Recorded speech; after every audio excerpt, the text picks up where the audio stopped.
City Council regular meeting to order. It's 5:30. I'll ask Maddie Smith to do the Pledge of Allegiance.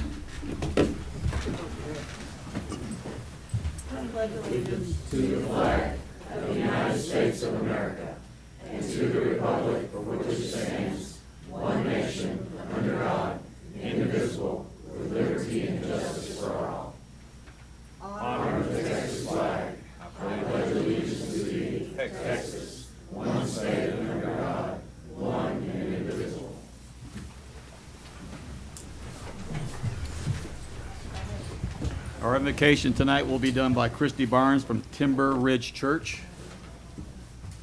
Not Christy Barnes, but Jared Osmotherly from Timber Ridge Church. Jared, you come right here in front of the podium, please. Thank you.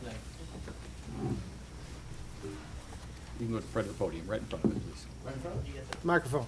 There you go. There you go. Thank you. First timer? All right, let's pray.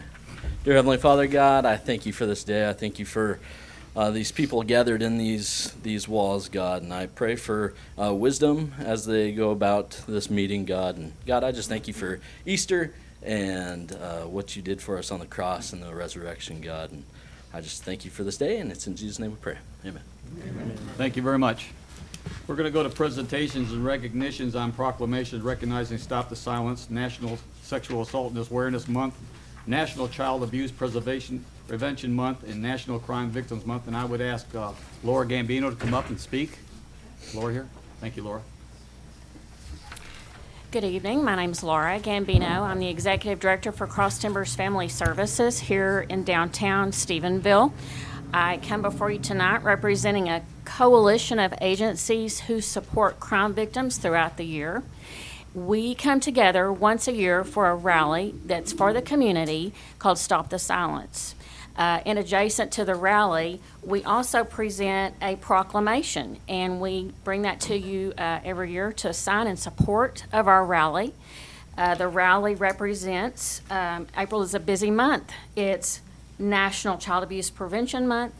It is National Sexual Assault Awareness Month, and it is also National Crime Victims Week. So it's a very important month for our agencies, and we appreciate your support of the event.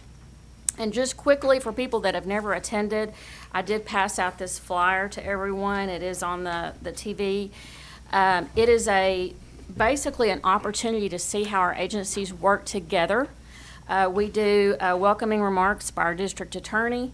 We do a flag opening prayer by the Ministerial Alliance, a flag presentation by the Tarleton Corps of Cadets Honor Guard, along with reading of this proclamation before you tonight.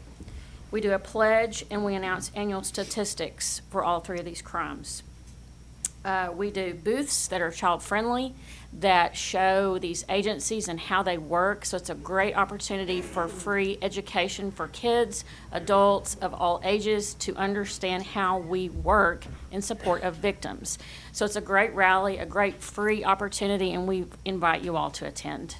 Thank you, Laura. Thank you very much. I will go ahead and read your proclamation. Stop the Silence. Whereas the National Crime Victims' Rights Week was established in 1981 by President Ronald Reagan as part of an effort to bring attention and support to victims of crime, and is being observed the week of April 19th through the 25th, 2026, with the theme of Listen, Act, Advocate. Protect victims, serve communities to recognize victims of crime in the United States.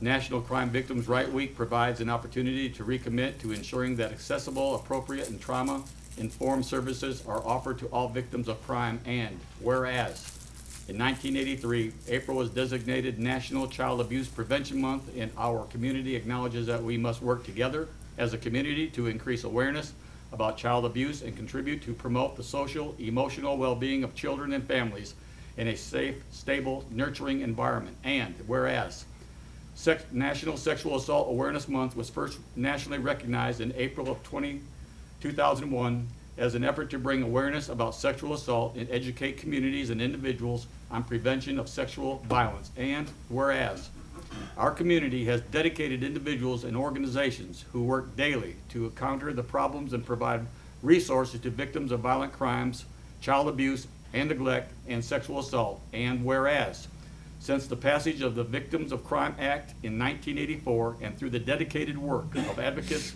lawmakers, and victims service providers, there is a growing array of services and resources available to victims and their loved ones. And whereas Stop the Silence has been created to combine an awareness of these causes in Erath County. Now therefore, reaffirming this, the City of Stephenville, the City of Dublin, Erath County, Tarleton State University commit to creating a victim service criminal justice response that assists all victims of crime throughout the year, and do hereby proclaim the week of April 19 through the 25th as 2026 as Crimes Victim Rights Week. May we get a picture? Yes, and I'd like to have the council come up and take a picture with me, please. Okay.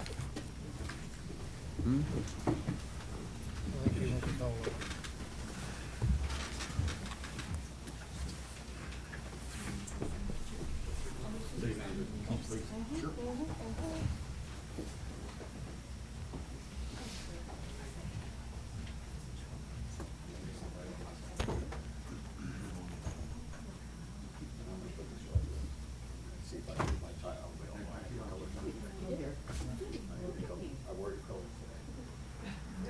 Relax, I'm gonna take a few pictures.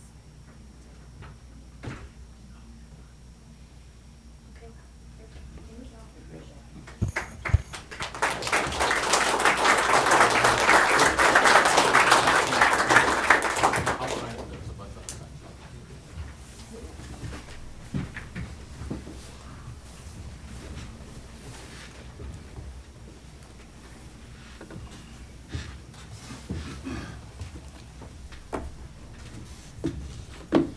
Okay, next on our presentation recognition is the proclamation honoring the 50 Women Strong, and I'd like to have Rita Cook please come forward.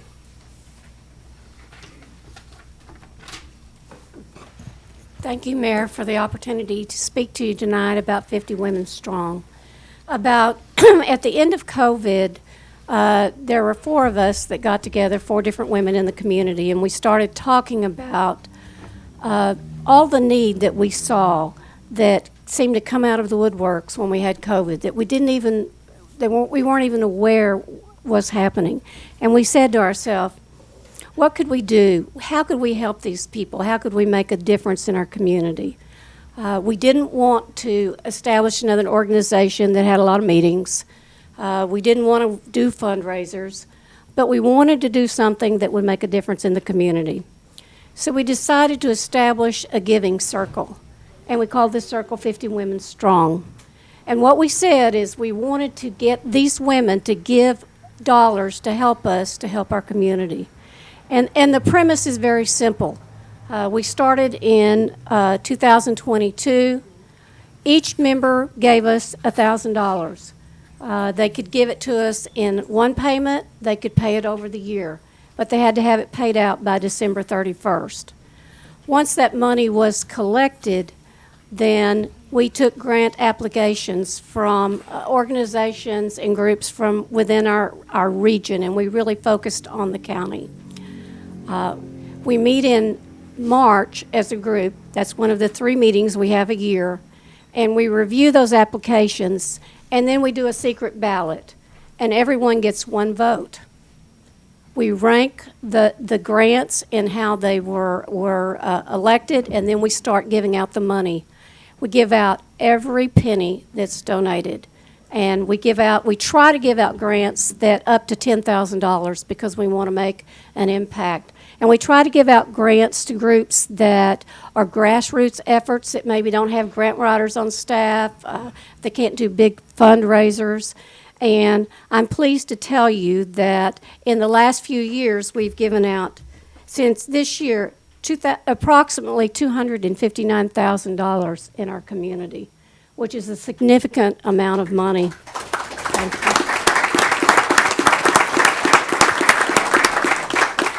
I put up there in front of you a list of the different organizations that have received funds from us, and I want to just mention some of these and some of the things they do.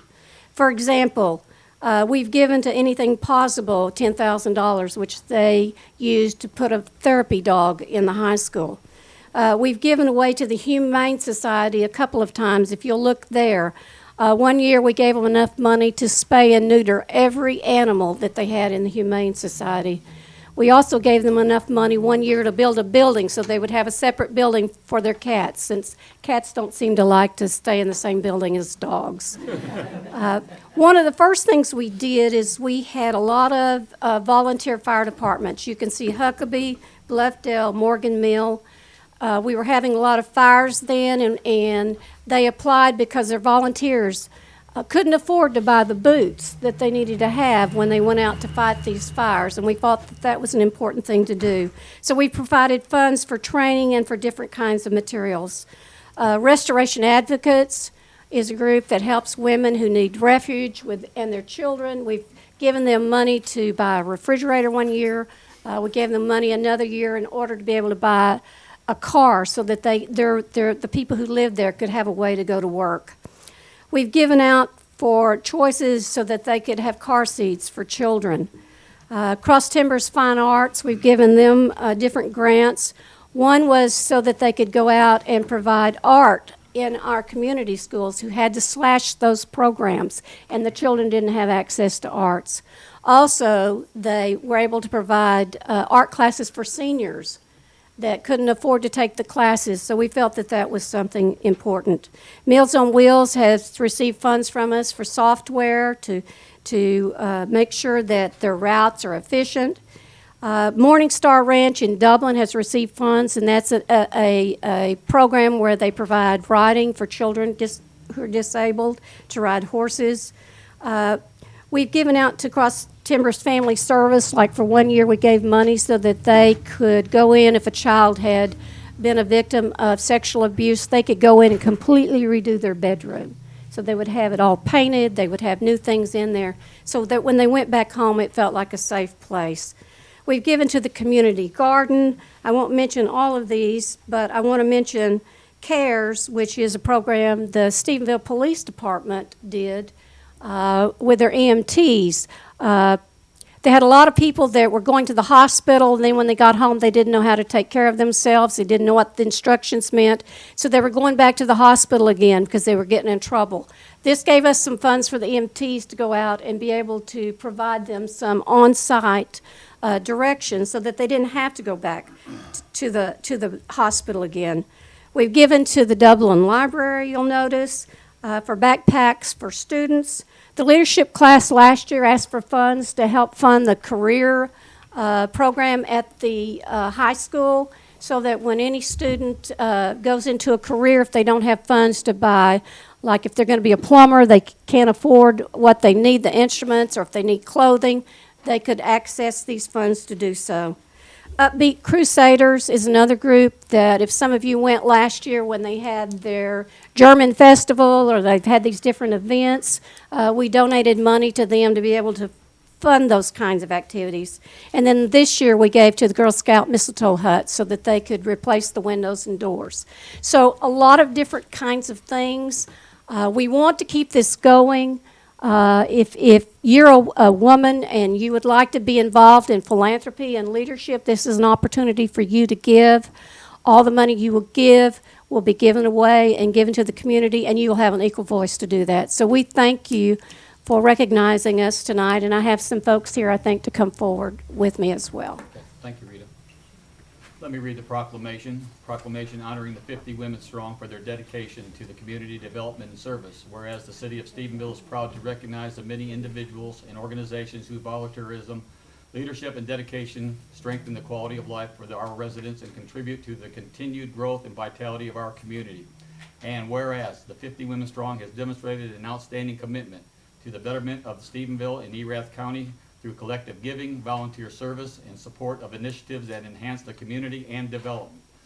And whereas through their generosity, vision, and collaboration, the members of the 50 Women Strong have invested their time, talents, and resources to support local projects, charitable organizations, and initiatives that enrich the lives of citizens throughout Stephenville and Erath County. And whereas since its founding, 50 Women Strong has awarded $249,000 in grants to 30 local organizations, providing meaningful support to programs and projects that improve the lives of residents and strengthen the fabric of our community. And whereas the efforts of the 50 Women Strong exemplify the spirit of civic engagement and philanthropy that helps the communities thrive, inspires others to serve, and strengthens the bonds that unite our citizens. And whereas the City of Stephenville is honored to recognize and celebrate organizations such as the 50 Women Strong, whose dedication, leadership, and compassion contribute meaningfully to the prosperity and well-being of our community. Therefore, I, Lon Reisman, Mayor of the City of Stephenville,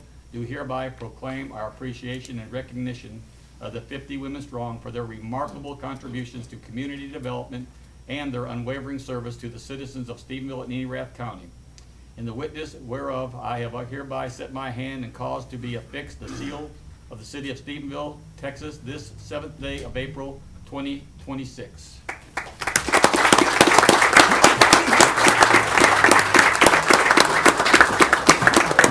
I would ask the council to come down, please. Council, come down, take a picture.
Okay, we have a presentation of Night Market Ran by Candace Newby. Can Candace come up, please?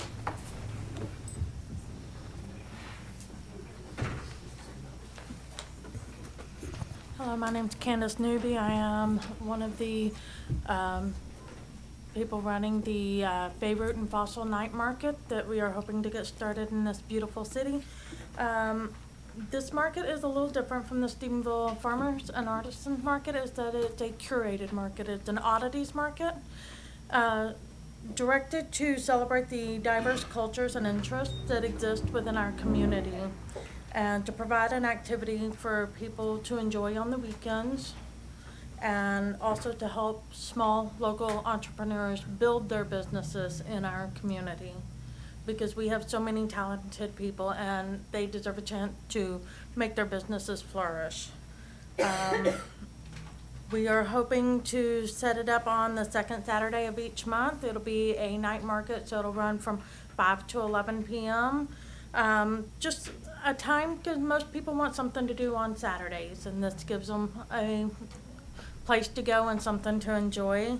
And it also helps those that work our night shifts at our many factories and businesses that are in this town. It gives them a chance to go, because most of them are sleeping during the morning time, so this gives them something to do as well. We are hoping to host it right here at the Downtown Plaza, because we believe that it will help bring more activity and attention to our beautiful city square that the city has been working so hard to embellish and beautify. Currently, we have several vendors already lined up. We have food vendors, we have a tea vendor that is interested, we have soap vendors, a 3D printer that is wanting to set up, as well as several artists, jewelry vendors, and many more that have expressed interest. We are hoping that with the community's support that we can make this market flourish and everybody benefits from it. Anything? I think that should cover it. Okay, thank you, Candace. Thank Appreciate it. you. Thank you. Thank Thank you. you very much.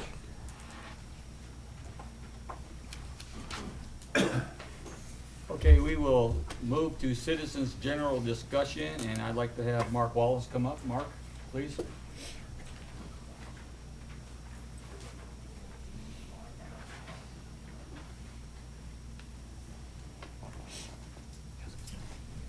Mark Wallace, 1402 North Dale. Mayor, members of the council, 1 year ago, in a public city council meeting, Councilman Cook stated that we had $45 million in street repairs that were needing to be done. I'd really be interested to know what the total of the street repairs are now and how the construction of a new city hall moved to the top of that list without a feasibility study or a needs assessment. Thank you. Thank you, Mark. Thank you. I'd ask if anyone else would like to speak.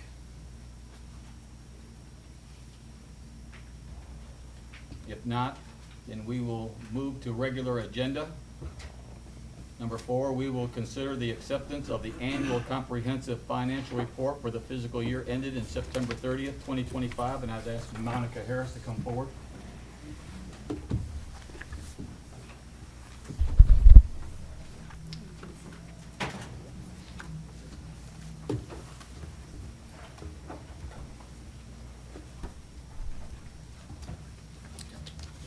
Mayor, council, as required, we each year have to have our financial statements audited by an independent certified public accountant firm. And we went out to bid last year and we chose Brooks Watson to do that service for us. They, after our fiscal year closed, they took care of that, and we now have before you our audited financial statements with a letter to the governing body from Brooks Watson of what their finding was. So now I'm going to turn it over to John Watson, who is one of the partners with Brooks Watson, and Mark Angelo over our Thank you. Great. Thanks, Monica, Mayor, Council. Appreciate the opportunity to be here this evening. So in front of you, each of you has a bound report. That is the report, the annual comprehensive financial report. If you flip it open, you've got some handouts. I've also got a quick presentation over the information. I'll open up to questions at the end. So with that, we'll get into it. A quick overview of the audit process. It was conducted consistently with U.S. GAAS. That's generally accepted auditing standards. It's a three-phased approach. The first phase is planning. We look at current year results. We compare them to prior year and compare them to our expectations. We try to focus our testing on areas we find most susceptible to risk of error fraud, and that's the fieldwork stage. So we draw samples from underlying reports, test those samples to underlying evidence, make sure things are recorded properly. We send confirmations to third parties, make sure they're showing the same results as the city. Where there's differences, we determine as to why and propose audit adjustments. And that's part of the conclusion and reporting phase, which is the final phase. So we propose those audit adjustments, prepare a couple letters we'll touch on at the very end. And that's really everything within that audit. Next slide, please. The report itself, there are 7 sections to it. First section is an introductory section. Has a lot of information outlined over the city. It's also got a letter from your management, discusses current information as well as forward-looking information. Audit opinion follows that. So that's a letter from us, your independent auditor, describes whether the financial statements are consistent with U.S. GAAP, or if there are any modifications. We'll look at that on the next slide. Management's discussion and analysis follows that. That shows current year results, prior year results, discussion over significant changes. So if you want to get a feel over significant changes this year compared to prior, great place to look. The basic financial statements follow that. Those are presented on 2 different bases of accounting, full accrual and modified accrual. The government-wide statements are full accrual, so that has all your long-term debt, capital asset activity. And then the fund level statements for the governmental side are modified accrual, so it's more of a near-term look, closer to the cash-related than accrual there. Required supplementary information toward the back of your report. We've got budget to actual schedules. We'll look at that for your general fund. Pension schedules, we'll take a quick look at that as well. That's a 10-year look to see your pension funding year over year. And then very back to report, we've got your statistical section, a lot of 10-year trend data, so you can see where the city was 10 years ago and where they are today. That's really everything that's within that report there. Next slide, please. Thank you. So I mentioned the audit opinion. So that's a letter from us, your independent auditor. There's 4 types of audit opinions you could receive. These just describe whether the financial statements are consistent with U.S. GAAP, generally accepted accounting principles, or if there are any modifications like I mentioned earlier. So the city is receiving an unmodified opinion that's listed at the top in green here. That is the highest level of assurance the CPA can provide. So happy to be here and offer that today. Staff, everybody was great getting us all the information we needed to form that opinion and be here today. So really testament to their hard work getting us here today and forming that opinion. So thanks to them. Next slide, please. Quick highlights. This information is as of September 30, 25, and the year ended the same, so just keep that in mind. Total assets exceeded total liabilities by about $142 million as of September 30, 25. City had an overall increase in net position, around 9.5 million for the year. Your city's governmental funds reported a combined ending fund balance of a little over 28 million, which was an increase of a little over 3.3 million. Last bullet for you, unassigned fund balance in your general fund was about 18.7 million for the year, or 84% of your annual general fund expenditures. So that is about 10 months of reserve that's unassigned, okay? Next slide. Okay, I mentioned the budget to actual schedules. They're in the back of your report. The largest one is your general fund. There's also budget to actual schedules for your special revenue funds, but the majority of your taxes and activities occur in the general fund, so this is a good look at that. This is summary level. You can look at page 96 and 97 if you want some details. We've got your final budget in the left column here. So that's your original budget plus all budget amendments passed during the year.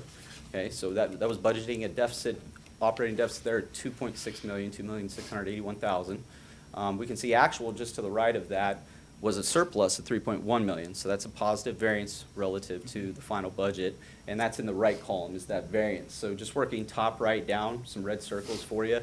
Revenues exceeded budget by 1,903,484. That's primarily sales tax, license and permits, big contributors to those positive variances. Expenditures were less than budget by about 2.4 million, just below that. Most departments were under budget, so had a lot of contributions there that fed into that positive variance. The 1,473,558, second from the bottom right there, what that primarily was sale of capital assets during the year led to that surplus there. So all of this led to an overall positive budget variance there of 5,790,747. Next slide, please. Just have a couple more slides for you. So that was the governmental side. We also have the business type activities or proprietary funds for this city. It's water sewer fund, stormwater drainage, and your landfill, and also the airport fund. So we can see those here. So similar to a business, we look at these to see if they're operating at a surplus, and we can see operating income here. So all budgets in this category were operating at a surplus except for the airport, which did operate at a deficit there of 242,656. So after transfers and everything else, everything still has a positive change in net position. That's circled in red there, three rows from the bottom.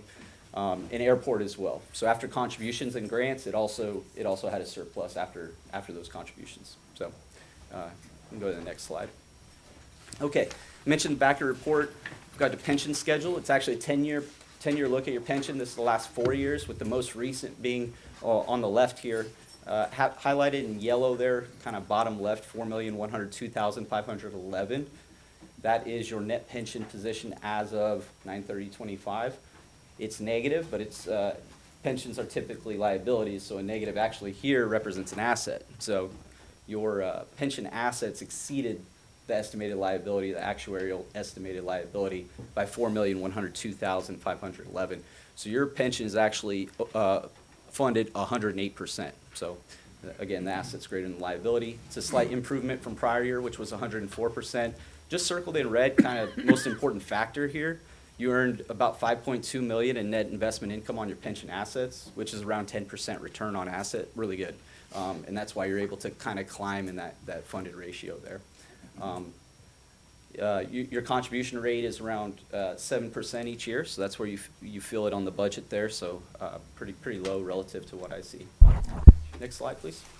Okay, that's everything, kind of a lot of information, high level, in a short amount of time. There's also an audit letter within your communications. Within that letter, mostly standard communications. We're independent of the city, don't have any relationships outside of this contract. In addition to that, some other standard information I encourage you to read, but nothing too unique. I will share the unique items.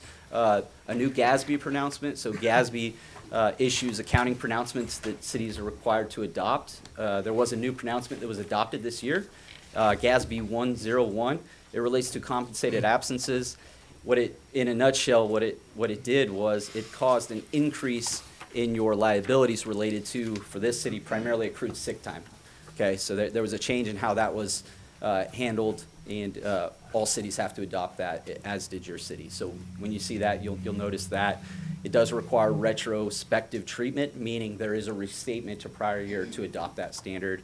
Just want you to be aware of that when you read it. The audit adjustments are in there as well. There's very few. So your accounting department does an excellent job with the accounting There are very few audit adjustments. Really pleasure to work with them. They're doing a high quality job. And that's really everything I wanted to share. So at this time, I'll open it up to questions. Well, if you have any. we'll make a motion and ask for discussion, John. Yes, sir. We'll do that first, so. So consider the acceptance of the annual comprehensive financial report for the fiscal year ended of September 30th, 2025. Do I have a motion? So moved. Discussion. Second. Discussion first. Any discussion? Okay, do I have a second? Thank you. All in favor? Aye. Any opposed? Motion passes. Thank you. Great, thank you all. Appreciate it.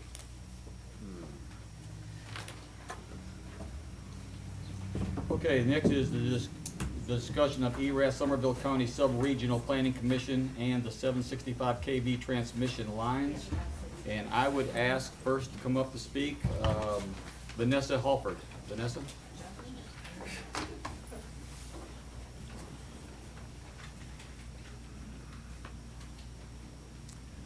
Thank you, council, for listening to us this evening, because we have some very big concerns regarding the 765 kV power lines.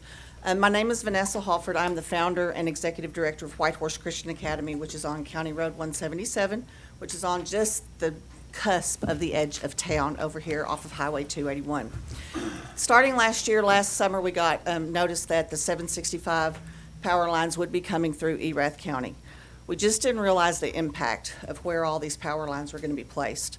There's over 130 different lines that could be placed through Erath County at any given time. At this point in time, I'm just going to tell you my story on how it would affect me, because I know that there's a lot of other people here that have their own story of how this is going to affect them. Whitehorse Christian Academy was built 10 years ago. I retired from public education. After being 33 years in public education, I retired and started a small private school in 2016 with 13 kids. Since then, that small private school has turned into 169 on campus with 145 online. We are just on the cusp of the city limits. We found out this last year that the power line was going to be running right behind the school, probably about 750 feet right behind the school. It is on land that I own, but my school, the brand new school, I failed to mention that we just built a brand new $4.7 million facility right there with 19 classrooms, a 19,000 square foot facility that we opened in September. This line is running directly behind the school, runs across the pasture, and then runs across the road that AgriLife owns across the road. So, and from my understanding, AgriLife did not even have a clue that it was coming across there, because the paperwork could be sent to Austin and not sent to the AgriLife building. But at this time, so many different things that could happen to the school through this power line. The first one being as it promotes our growth, it stifles our growth. My husband and I had already decided that we were giving 20 acres to the school that is behind the school, currently under my name, to go ahead and to let the school develop on that way, because we've been developing so fast within the last 10 years. We have so many different buildings planned to go back out there, a football field, a gym, everything else. But the power lines, if the power lines are put on that C3 line that runs directly through that, to give you a little example, it runs right behind Atwoods. It runs behind Atwoods and goes across our property toward the back. It would stifle the school. Also, having the children underneath the 765 kV power lines, transmission lines, is a concern. It's a concern for many, many parents that are out there. To be honest, if I had parents pull out, because our enrollment has grown so much that we were able to build the $4.7 million building, if we have parents pulled out, it would probably kill our school. The bottom line was that we would have to close because we wouldn't be able to do the school. Also, with AgriLife over there, that's through Tarleton and through the state of Texas. It was my understanding that power lines were not supposed to go through state property. They couldn't do eminent domain. I don't know that for a fact, but that's what you understand. I'm just asking you to become involved with this. The intervening process has since passed, but it's my understanding that the city council can still request permission to intervene in this process. I'm just one small little story of that's happening all the way through Erath County, that you will hear from all these different people tonight. And I hope you listen. I hope you help us. I hope you just come together because it affects a lot of people and a lot of people in our community. Thank you. Thank you. Thank you very much.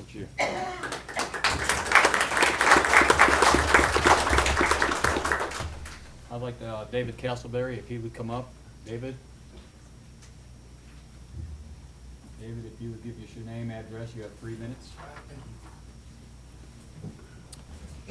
All right, my name is David Castleberry. I live at 1822 County Road 393, which is just outside the city limits, right on the ETJ, which will be a small part of what I want to say tonight. It's my understanding that due to some legislative changes, maybe in the last 10 to 12 years regarding annexation, along with Erath County assuming the role of overseeing the ETJ back in 2022, the city really has nothing, if anything, to do with the oversight of what happens outside the city limits. But that being said, as a representative of the Stephenville citizens, I anticipate you have significant interest to be as informed and engaged as possible with what goes on in your backyard. A short list of what's currently happening in rural communities includes massive commercial industrial facilities, transmissions lines, pipeline infrastructure, data centers, locally generated electricity. And without opposing growth or debating the need for these projects, you've got to admit they will have an impact on the community's existing infrastructure and the potential to alter your long-term plans, perhaps transportation plans, park plans, residential development, utility, airport expansion. The specific topic for today is the massive transmission line proposed to run east and northwest of the city. Well within the ETJ. For reference, I believe the courthouse, the Art Briles Stadium, the water tower, they're all about 100 foot tall. Can you imagine adding 50 to 80 feet to these things, putting them out every quarter mile along the ETJ? Visually, this will impact just about anyone in the community, and for planning purposes, I guarantee it will influence the actual citizens of Stephenville. I applaud you for recently joining the Erath-Somerville Commission, and I hope you will be fully engaged. Even if ultimately there is nothing you can do to change the outcome, I encourage you to be fully involved so that you can make good plans based on that outcome. The citizens of Stephenville and your neighbors in Erath County are depending on it. Thank you for your willingness to act as servants and representatives of the community. I very much appreciate anyone who is willing to assume that role. Thanks. Thank you, David. Thank you.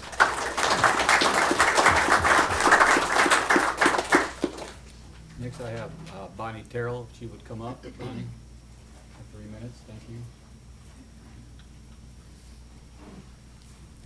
Bonnie Terrell, 279 West Collins here in Stephenville. I'm here to speak in strong opposition to the opposed 765 kilovolt transmission line along the edge of Stephenville. I first became aware of this issue as an impacted landowner. However, my drive to speak publicly about this issue to City Council stems from my tenure on P&Z, as well as my viewpoint as a concerned citizen. It's not just another infrastructure project, it's a decision that will permanently shape the future of our city. Stephenville's made it clear we need housing, we need room to grow, yet this proposal would place a massive transmission corridor, the likes of which has never been built in Texas before, directly in the path of the growth. This line doesn't just take a narrow strip of land, it consumes a wide corridor that becomes largely unusable for neighborhoods, roads, and development. It effectively walls off the very land we need to solve our housing shortage and continue the strong growth in our business corridor along 281 and the future growth on 377. The City of Stephenville adopted the 2050 Comprehensive Plan to address the key challenge of keeping up with the housing supply that meets the current needs of our current and projected long-term residents, new families, workforce, and students. The growth of our city continues to push city limit boundaries with several recent annexations for residential subdivision and commercial property. These annexations lie in near proximity to or directly in the path of one of the proposed links of the transmission lines. If we allow this, we are choosing to limit our own future. Second, it directly conflicts with who we are. Stephenville is the cowboy capital of the world. Our identity is rooted in open land, Western heritage, and a sense of place that people come here to experience. The presence of high voltage power lines with a proposed maximum height of 190 8 feet, over 15 stories tall, would irreparably alter our city's scenic and historic character, diminishing its appeal and impacting tourism. Placing industrial-scale infrastructure at our doorstep sends the wrong message. It changes how our city looks, how it feels, how it's perceived by visitors, investors, future residents. You don't protect a brand like ours by surrounding it with steel towers. The city approved the Parks and Rec Department Master Plan in '23, which referenced the Bosque River Trail corridor. Several additional Bosque River Trail segments are planned along the Bosque River. The transmission line would be directly across the river. Another recreation area in the visual foreground of this proposed link of the transmission line would be Legends Golf Course. Vanessa spoke about White Horse Academy. The city's been diligently working on a runway expansion for our regional airport for some time, with substantial capital improvements in play to orchestrate the expansion. My concern is once the large transmission tower structures are in place, they severely limit how the airport can grow, adapt to future aviation needs. It runs along the Bosque River. And finally, the decision is permanent. Once the line's built, it's not moving. It will dictate where we can build, expand, and what options we have for decades or more. I urge the council to take a clear position, oppose the route by officially filing as an intervener, and push for route alternatives that don't sacrifice our growth, our housing, our children, our river, our identity. Are we going to protect Stephenville's ability to grow and develop into the vision we know we can continue to be? Or are we going to give that up to a halo of industrial infrastructure? Because once this is lost, we won't get it back. Thank you. Thank you, Bonnie.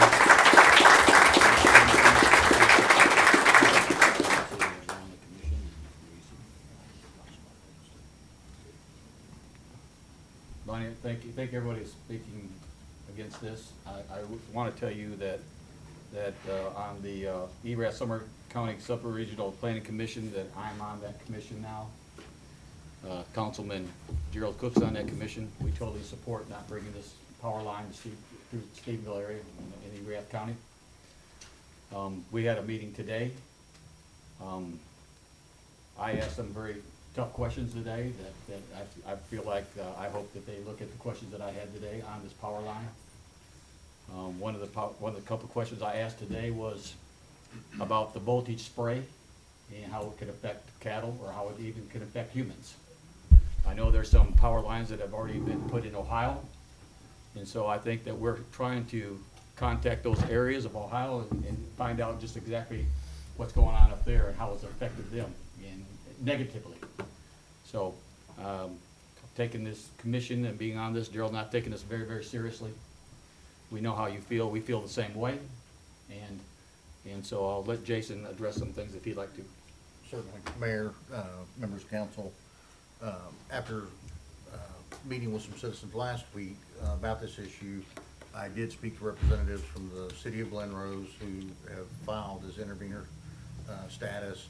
I also talked to the law firm that they've employed to do that. That attorney did confirm that the deadline had passed. He did talk about some potential avenues for filing after the fact. Through our conversation, he wasn't sure that would be the best course of action for our city. One of the things he explained on intervener is you're providing direct testimony at an administrative law judge on why this directly impacts, in this case, the city. And even though we do have some pretty strong feelings about it being near the city in those things, he said potential impact and growth. It wasn't his opinion that would probably be allowed after the fact. He said even before the fact, he said, I don't know that you guys would have had strong direct testimony to provide. You know, in Glenrose, one of the things that's the big issue there is Dinosaur Valley State Park and the direct impact it has on their city. He did mention that you certainly could pass a resolution to file a protest, which has a later date. and state a position as a governing body. So I'd just kind of like to put that before y'all, and if that's something that you would like brought back before you later this month, we can certainly get that in front of you Okay. to vote for.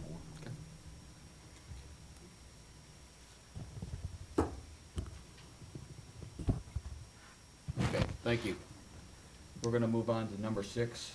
Mayor, before we I'm do, sorry, yes. can I read Yes, something? yes, you may. This has to do with the resolution that the Sub-Regional Planning Commission, that the mayor and I were appointed to by this group. And what we have put in so far and has been accepted by the Sub-Regional Planning Group is, whereas the City of Stephenville Comprehensive Plan identifies designated areas for future residential growth, subdivision development, and urban expansion, and the placement of extra high voltage transmission infrastructure within or adjacent to those areas is incompatible with planned development patterns and may negatively impact property values, housing growth, and quality of life. And be it further therefore resolved that transmission routes that conflict with planned residential areas identified by the City of Stephenville Comprehensive Plan are incompatible with long-term land use planning. Whereas the City of Stephenville Parks Master Plan identifies existing and planned parks, trail systems, and recreational corridors intended to enhance quality of life, connectivity, and economic development within the community. Be it resolved that transmission facilities that would be located within or visible from those existing or planned parks, trail systems, recreational corridors are incompatible with recreational and community values identified in our city master parks plan. So referencing both the comprehensive 2050 plan as well as our city parks master plan that was just finished, has been put into the resolution overall that goes to the basically Public Utilities Commission. Yeah. So those are two things. They've asked if we would like to add any additional to that, and we will be considering that again. 21st. 21st. 21st. Yes. 21st, Okay. yes. Thank you. You're welcome, thank you. So we'll move to agenda item number 6. Consider the approval of the assessment resolution for the steering committee of cities served by Atmos. And Jason? Mr. Mayor, members of council, I believe it was last month, we did this for steering committee for cities, reference to Encore. And so it's the same law firm, they just represent us, also for rate cases with Atmos. And so once a year, we come before you to ask you to pass a resolution to pay the fee to join up with 188 other cities. If you look, this one's a little bit cheaper. It's 4 cents per capita, and so it is $877.84 to be a member, and they help us out when Atmos files rate cases, which there will be one coming this year. Some of those are legislatively authorized, but they're examining the rate case right now. So with that, I'll answer any questions, but we would ask you to consider passing the attached resolution to maintain our membership. Do I have a motion? Mr. Mayor, I make the motion we approve resolution 2026-R-08. Do I have any discussion? Okay, I have a second. All in favor? Aye. Any opposed? Motion passes. Does that encompass paying the invoice? We'll go to agenda item number 7. Consider the preliminary development agreement with North 94 Land Development LLC. Jason. Mr. Mayor, members of council, what you have before you is an agreement that would move forward in a process to build a new administrative building at the end of Columbia Street, on the land next to the rec hall. We think this agreement, complies with the law, and I'll ask Randy to step into that in a minute, but I guess I want to go back a minute on how we got here, because it's a bit of a round trip. This is probably somewhere over 3 years ago. We were having a conversation in budget work sessions about being out of space in this building. Council directed me at that time to look into purchasing what was the Castle Furniture Building down at the corner of Green and Belknap. We ultimately did purchase that building, and then we looked at an expansion project and went all the way through it, hired an architect, did the design, went out to bids. When all those construction numbers came back with the cost of what it had cost to get into the building, it really seemed excessive when we went through that discussion for rehabbing a project like that, and kind of made us realize that you could actually construct a new building within that same kind of ballpark range. And so ultimately, council directed us to sell that building, which was done. And then that conversation kind of began, well, we could build a new building down at this land and then also sell this building. And part of that conversation centered around kind of removing government buildings in the downtown proper so that, you know, private market could kind of take back over some of these spaces that government had invested in. So that's kind of how that discussion centered. We then kind of started partnering in the discussions with representatives from North 94 Land Development about, you know, is there a way to potentially make this more of a budget-friendly project so you didn't have to write kind of one check and go out and do all this at once.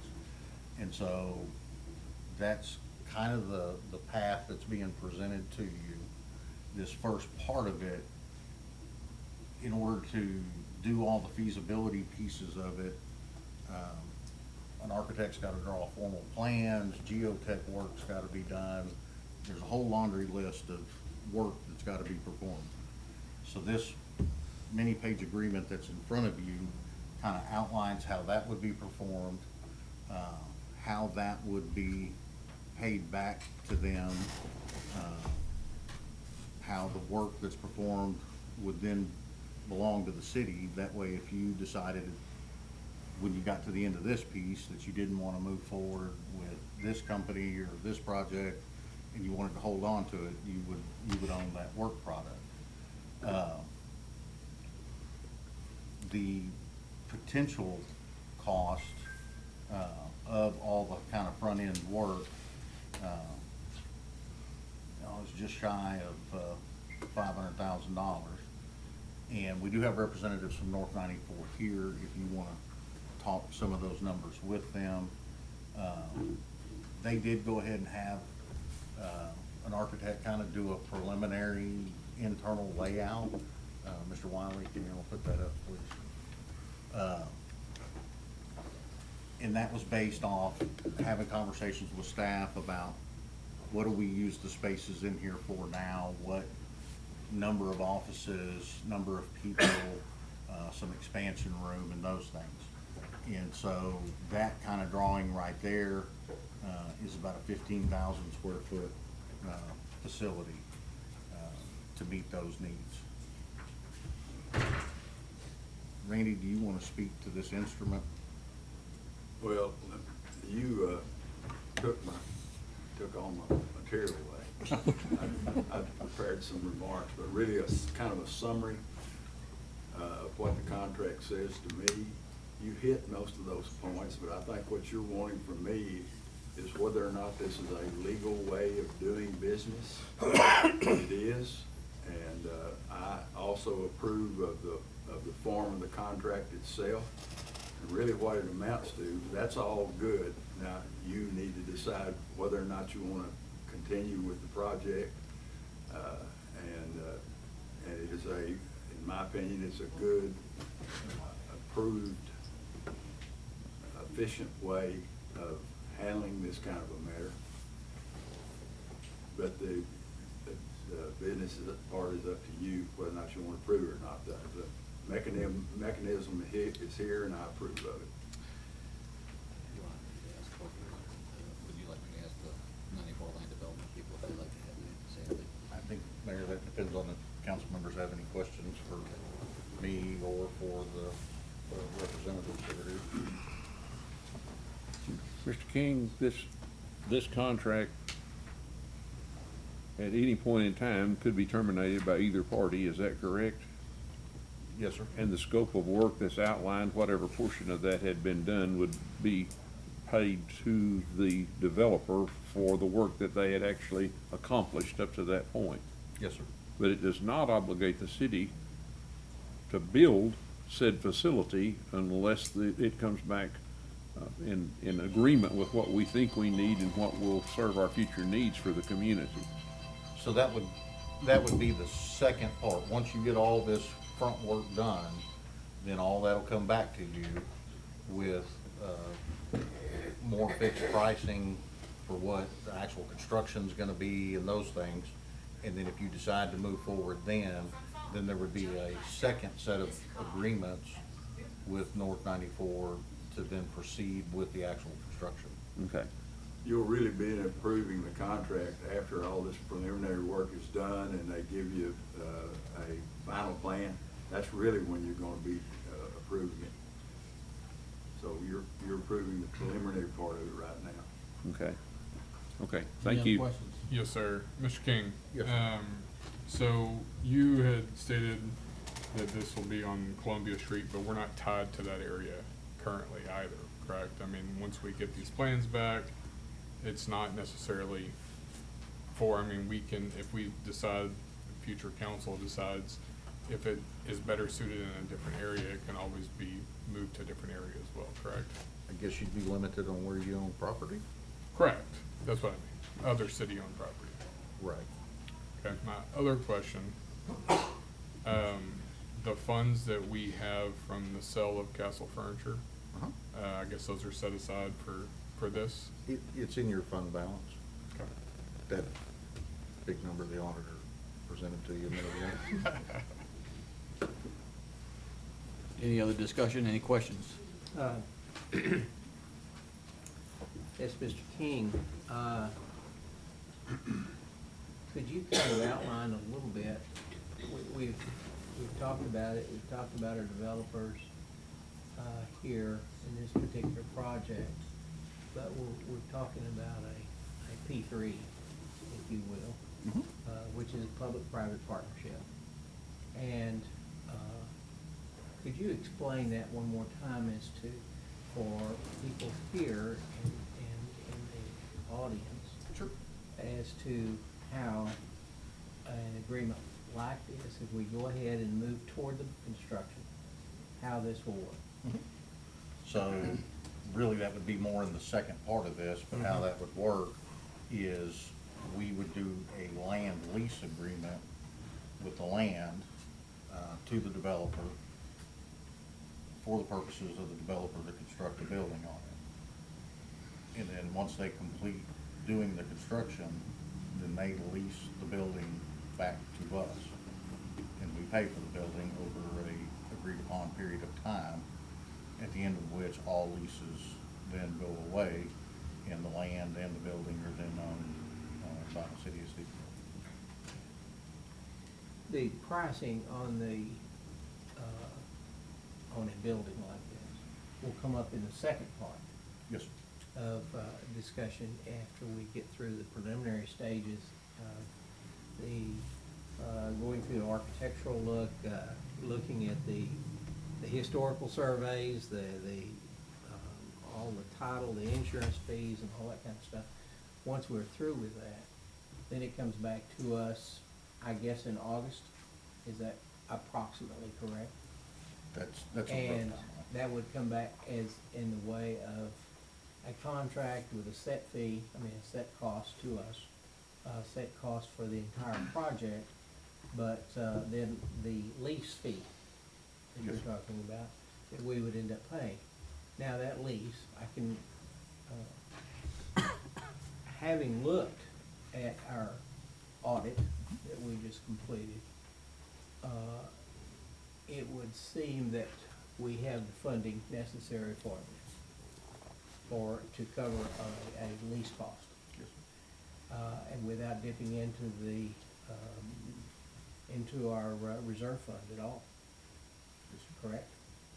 That's where it comes from, but. Yes. it- We're putting money into the reserve too.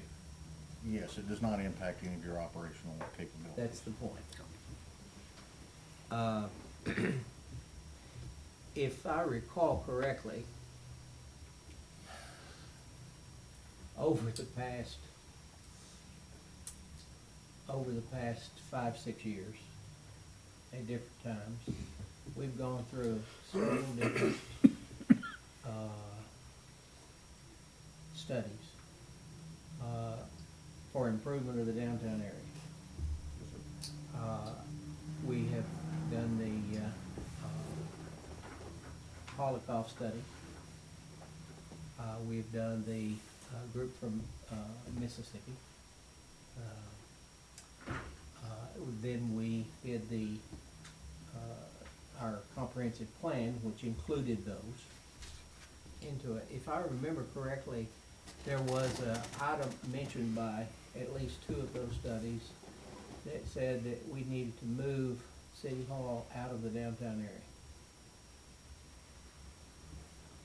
so that it could be, concentration be made on retail and sales development type operations. That there would be other places that the City Hall could go, other than right in the downtown area. Is that, do you recollect that? I recollect the discussion. I don't know that I remember off the top of my head specific to City Hall as opposed to like just government buildings in general. I think that's probably what the conversation was about. And then kind of another large point they made with that, specifically in Mr. Polikoff's study, was trying to connect downtown and our city park.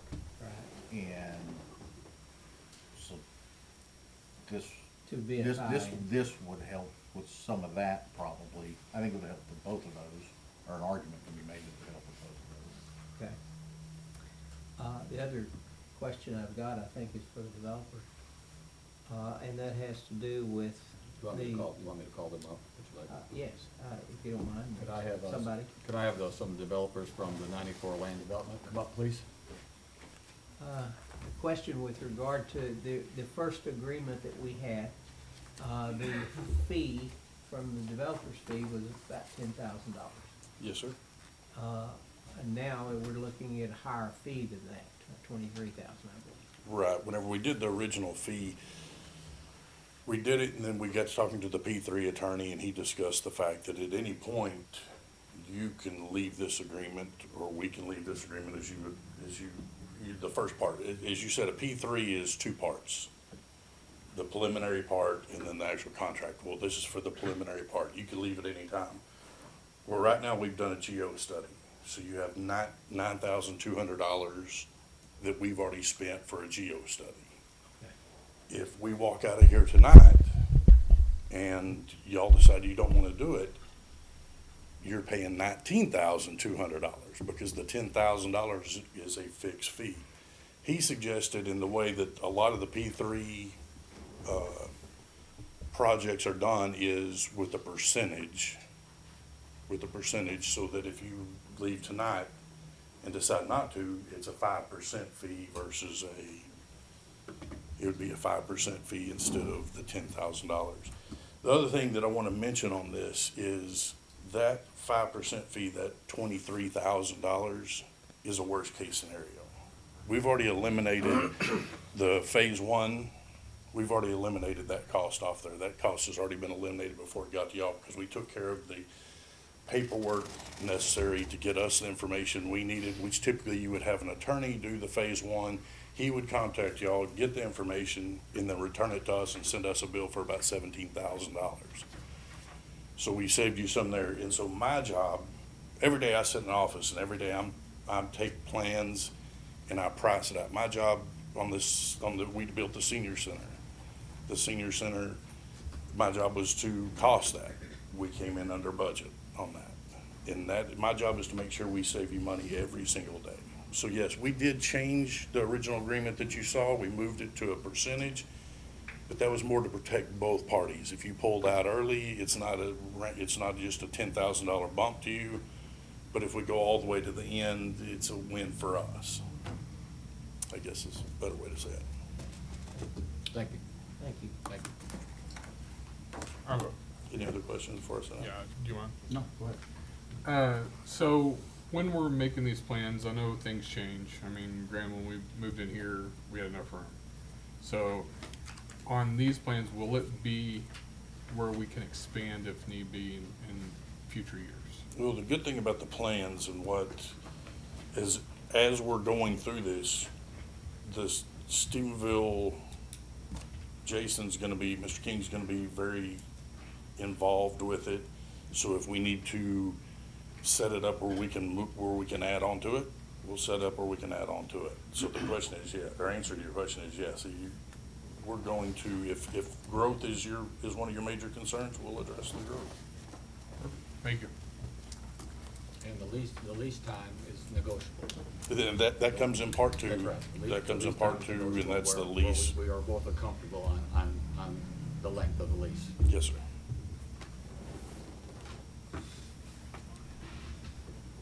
Anyone else? Any discussion?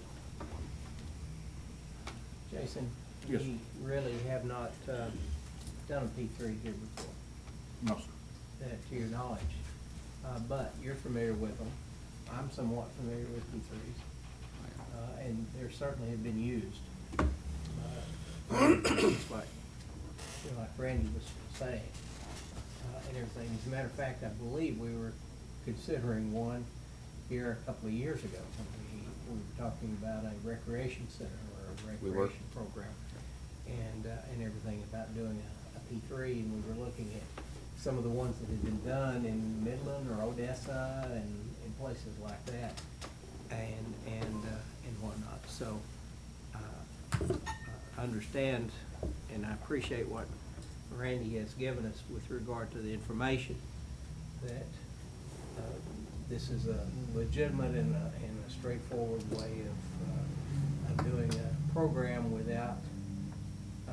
I might mention too that this attorney that drafted this agreement is a P3 attorney, and that's all he does.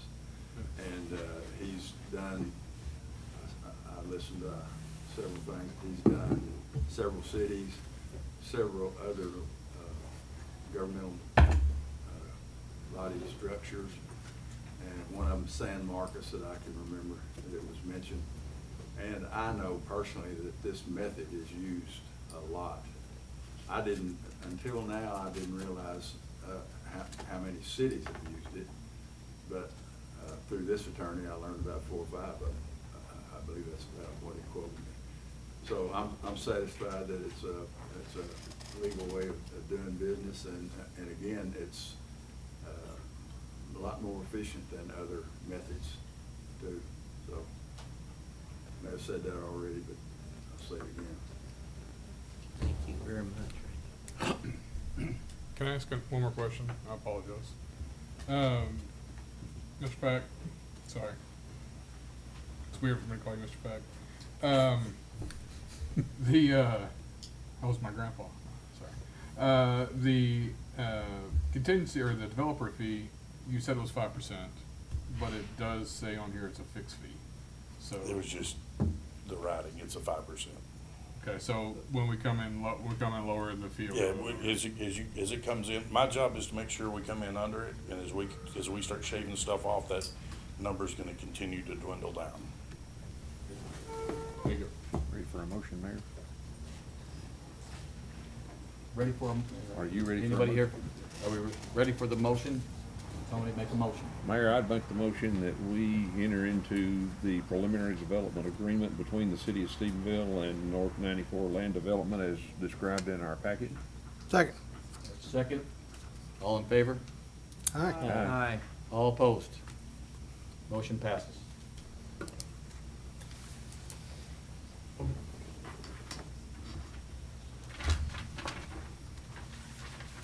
We'll go to agenda item number 8. We'll consider the approval of an ordinance amending the City of Stephenville Code Ordinance, Chapter 130, Article 2, Section 130.16, Sale of Alcoholic Beverages, be required fees. Sarah? Mayor and council, through ordinance 2008-0-27, council adopted the sale of alcoholic beverages and the fees associated with that. So when someone applies for a TABC license and they're approved, we charge them a local license fee. That's a number set by the state. In the 89th legislature, they changed how we can do that. So if someone pays a food establishment permit, we cannot charge them those local license fees.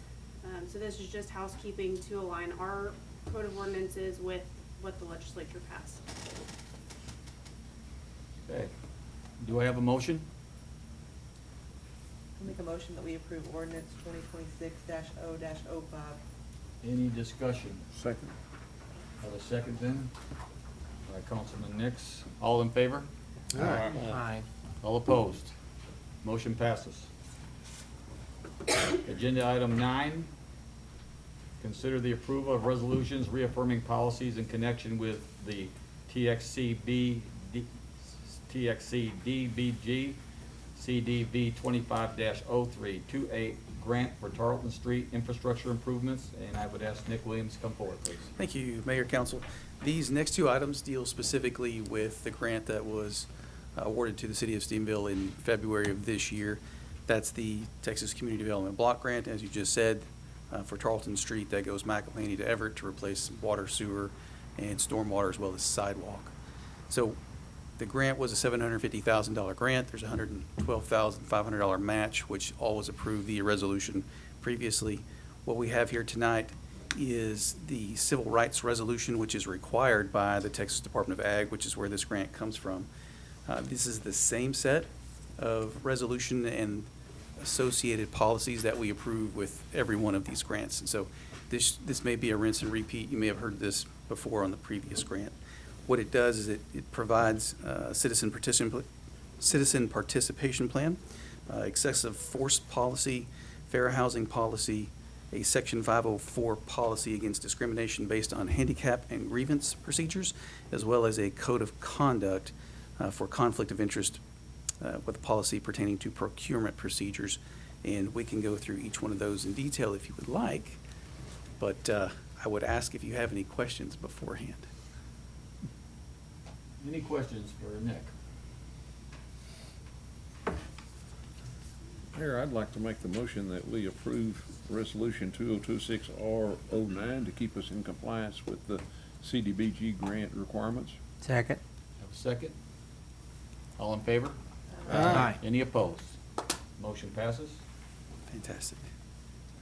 This next item, item number 10 is, it's a no action required item, but again, the Texas Department of Agriculture requires that we present these sections of data. It is a Section 3 HUD requirement, again, specifically associated with this grant. This one's a little bit newer. It was adopted in 2021. And what it does is it requires the city to make sure that the work that's associated with this grant is available and specifically targets workers that are identified as low to moderate income or very low income. And in your packet, it goes through that different set of Section 3 concepts, businesses, workers, and then our reporting requirements. Again, there's no action whatsoever required on this, but it does need to be located in our minutes for this meeting. Happy to answer any questions. Any questions for Nick? You don't need a motion on this. We're good. Just that it was accepted, that's Okay. all, sir. Thank you. Yes, sir. I've got the next item also. Agenda item number 11. You're going to be able to go out tonight, huh, Nick? Okay. This should be the last one. All right. Item number 11 is the approval, or recommendation rather, for approval of a sanitary sewer easement agreement with the Erath County Humane Society. Now, this is an agreement for an easement for a private sanitary sewer service. The building that's being built out there for the Erath County Humane Society needs that in order to utilize city services for their sanitary sewer. And the closest location that they can get to just happens to be right across the fence at our wastewater treatment plant. One very important piece to note is that this is not a homeland security issue because the area that the wastewater treatment plant is located in has a chain link fence around it. It just happens to be located on the property, but not inside the working area of the wastewater treatment plant. In your packet, you do have an exhibit that identifies the location of that, and you can see it's very close to not only the Erath County Humane Society property, but just across the fence in the wastewater treatment plant, city-owned property. The Humane Society has made it very clear that they will pay for the installation, and they will be responsible for the line itself, just as any private owner would be responsible for their private sanitary sewer service. Happy to answer any questions you may have. Questions for Steve? There is an Nick? there is an existing manhole that they're going to tap into, is that correct? Yes, sir. There's an existing manhole. There'll be no necessary modifications to our system then? Correct. And that is a 27-inch main. There's plenty of flow. There's not going to be any issues for the Humane Society either, so it'd be a nice win for them as well. Do I have a motion?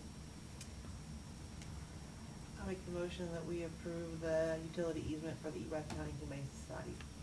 And again, any discussion? Do I have a second? Second. I have a motion and a second. All in favor? Aye. Any opposed? Motion passes. Thank you. Thanks, Nick.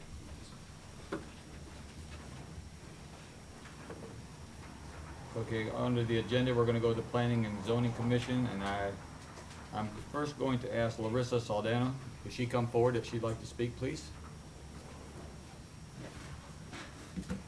Hi, I'm Larissa Saldana, and I'm sorry. Give me your address and your name again, and you have 3 minutes, okay? Appreciate it. Okay, I'm Larissa Saldana, and I live on 1498 North Belknap Street. Thank you.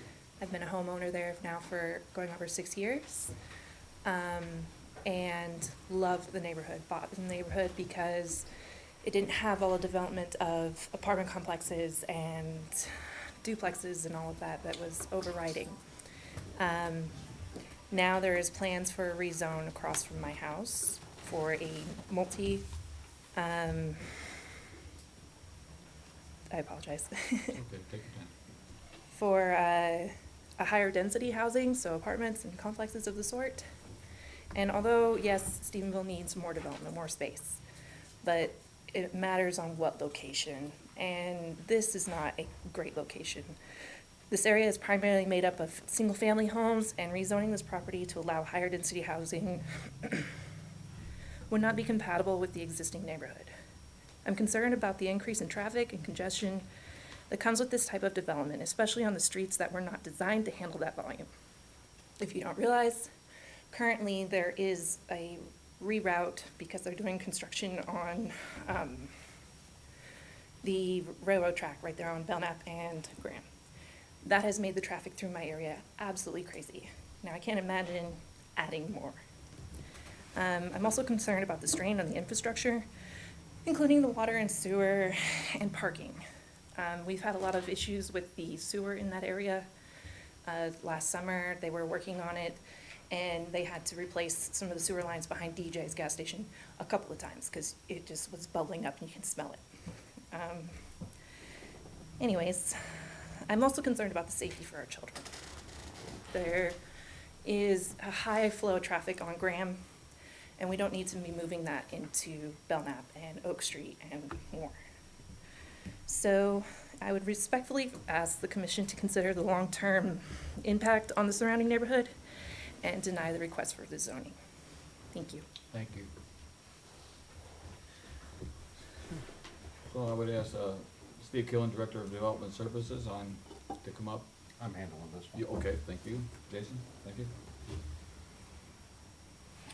Mayor, members of council, are you calling this specific case, Mayor? Yes, I'm gonna call it application number RP RZ 20269451, applicant Johnny Hopper, representing Park 51 LLC, is requesting approval of a replat with simultaneous rezoning of a portion of the property located at 125 West Oak, parcel R31420, being approximately 1 acre of the S3500 First Edition, Block 26, Lot 9 of the City of Stephenville, Erath County, Texas, from Industrial 1 to Integrated Housing R 2.5. Mr. King. Mr. Mayor, members of council, the applicant is requesting a rezone to R 2.5 to allow smaller lot dimensions, specifically for the construction of 3 single-family homes, 2 fronting Park Street and 1 fronting Belknap Street. The remainder of the property will keep the existing industrial zoning. The replat establishes the appropriate lot dimensions and setback requirements as required for single-family residences, and generally speaking, subject to approval as a minor replat. Planning and Zoning Commission convened on March 18th, 2026, and by unanimous vote recommended the City Council approve the rezone request. The commission also granted conditional approval of the replat.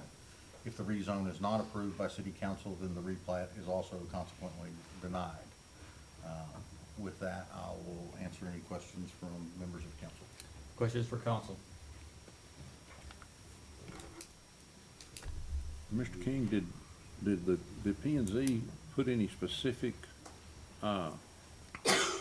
options or requirements on this? P and Z did not. There have been comments from Public Works on some conditions that need to be in plating language, but I believe that they are looking to plat it in such a manner that only single family could be built, even though it would be zoned R 2.5, it would not be subject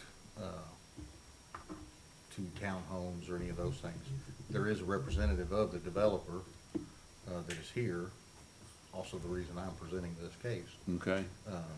So if you have any questions for them, you might ask them to stand. I would be curious about that, at least in part to address the concerns of the Yes. neighborhood about multifamily being in that neighborhood.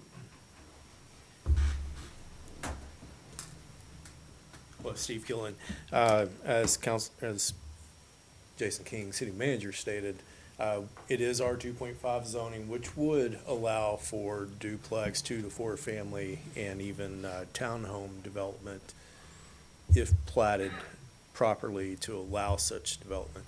The way the plat is presented or was presented to Planning and Zoning Commission is to only allow 50-foot wide lots on the 2 that will face Park Street, and the one on Belknap will be roughly 77 feet wide. All 3 platted that way for single-family construction. So the only way that that could change is if we came back and subsequently tried another plat to allow 30-foot wide lots for townhome construction, but the 3 lots as platted with the space available simply cannot allow for that type of configuration to make it profitable for the type of project that we're looking at. So it is simply going to be 3 single-family lots. They're really going to be built for resale and not necessarily rental. So hopefully that answered your questions. Certainly appreciate the concerns, but industrial zoning rezoned to R 2.5, a lighter use than industrial zoning, and strictly for single-family construction. And the other 2 portions of the lot will remain industrial zoning, considering they have commercial use now. Yes, sir. On the frontage along Graham Street, that's correct. Okay. Thank you, sir. Thanks, Steve. Any other questions? Then I'd like to go to open a public hearing. It is 6:54. Would anyone like to speak for or against the rezone?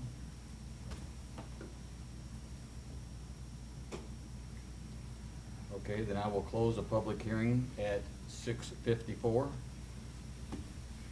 go to agenda item number 14, application number RP and RZ 2026-9451. Consider the approval of the replat with simultaneous rezoning of a portion of the property located at 125 West Oak Street, parcel R31420, being approximately 1 acres of the S3500 Fry Street, Fry First Edition, Block 26, Lot 9 of the City of Stephenville, Erath County, Texas, from Industrial 1 to Integrated Housing R25. Do I have a motion? Mayor, I move to approve ordinance number 2026-006, I should say, rezoning the described property at 125 Oak. Second. Have a second? All in favor? Aye. All opposed? Motion passes.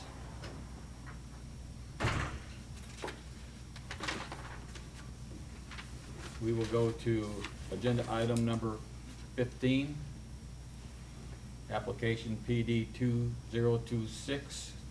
2026-9361. Steve, you come up, Steve Killen, thank you. Thank you, Mayor, Council. So, application PD 2025-9361, bear with me as I read through this. This is applicant Alex Bryant representing TSU Catholic LLC is presenting let me correct that, it's not a conceptual plan, it's a development plan for a planned development property located at 1292 West Washington, parcel 77944, being lot 134, lots 12, 18, 30B, and 31, parts of 1334 West Washington, parcel 30249, being block 134, lot 40, ATM machine. 1350 West Washington, parcel 30251, being block 134, lots 1, 5, and 28. 1245 McNeil, parcel 30278, being block 134, lot 38A. 1255 McNeil, parcel 30280, being block 134, lots 38. 1303 McNeil, parcel 30272, being block 134, lot 32. 1345 McNeil, parcel 30271, being block 134, lot 31, south 150. 1353 McNeil, parcel 30270, being block 134, lot 30A. And 1357 McNeil, parcel 30269, being block 134, south 150 of lot 29 of the city addition, the city of Stephenville, Erath County, Texas. Sorry about that. Take a breath. So, you might recall in 2023, Mr. Reagan Thompson came before Planning and Zoning and then the City Council as well, requesting a plan development for the properties mentioned. And at that time, he presented a development that we know as the front porch. And that plan development was approved in 2023-0-09, ordinance 2023-0-09 was adopted. Since that time, Mr. Thompson has provided several updates to the Planning and Zoning Commission, and the Planning and Zoning Commission has extended the development schedule as Mr. Thompson tried to determine the best approach forward with the approved plan development. Fast forward to 2024, December 2024. At that time, Mr. Thompson made a presentation to P&Z and asked that they again extend the development schedule. And then since that time, he has determined that the original PD was in need of modification in order to be successful. And so he came back to city staff and presented some revisions that he was looking at making for his development plan. Our city ordinance related to plan development will not allow for major revisions to a plan development without starting the process completely over, so that's where we are today. Mr. Thompson has entered into a partnership with Mr. Alex Bryant, and they have gone back through the process. They presented a conceptual plan to the Planning and Zoning Commission on December 17th, 2025. They then returned to the Planning and Zoning Commission March 18th and presented their development plan, and the the Planning and Zoning Commission, after receiving input and having a public hearing, made a recommendation to the city council that the plan development be approved, and that recommendation was unanimous. During that public hearing, we had 3 people speak in opposition of the plan development. But again, the Planning and Zoning Commission did recommend approval. Just to provide just a quick overview of what you're looking at on the plan development. This will be 3.6 acres. It will include 271,000 gross square feet, a little more, of multifamily and amenity space. There will be 208 units, totaling 524 bedrooms. They are going to have a 5.5-story parking garage with designated parking for their residents, including they will have 540 gated parking spaces in that parking garage. They have also entered into a joint parking access agreement with an adjacent property owner that will be executed upon acquisition. The PD will require certain exceptions, which we've listed for you in the staff report. And we've also included those deviations from the base zoning in the ordinance that will be for your consideration tonight. Just to quickly touch on some of those deviations, the first PD, as you might recall, had retail space included. This PD will not have any retail space. It will be strictly residential. The density for this particular PD is going to be 57.8 units per acre. Our standard is 24 units per acre. They have 540 parking spaces in a parking garage designated for the residents. That totals 1.03 spaces per bed. Our standard would be 1.5 spaces per bed, which would total 786 parking spaces. Again, they do have a 64 space shared parking agreement that will be executed upon acquisition of the property. The cell tower, for those of you that may recall, the first PD, that PD was approved for a tower height of 125 feet. They are again requesting the same 125 foot for this cell tower height. Setbacks will be 0 at the front and 0 at the back. Our standard for this type of base zoning would be 25 front, 25 rear. They are providing 10-foot setbacks, which exceeds our minimum of a side setback of 5 foot. Maximum building height will be 62.5 feet in height.